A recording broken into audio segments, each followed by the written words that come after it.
कि सजदे में अगर नाक ज़मीन पर ना लगे तो नमाज होगी या नहीं होगी। तो सजदे में नाक ज़मीन पर लगाकर हड्डी तक दबाना वाजिब है। अगर किसी ने इस तरह सजदा किया कि उसकी नाक ज़मीन पर ना लगी या नाक की हड्डी तक ना दबी तो नमाज मकरूह तहरीमी होगी, यानी कि नमाज वाजिबुल आदा होगी, यानी कि नमाज दोबारा अदा करनी होगी।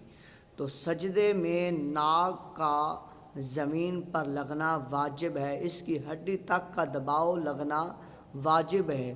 तो लिहाजा ये याद रख लीजिए कि सजदे में नाक का उसकी हड्डी का दबाव ज़मीन के साथ होना ज़रूरी है।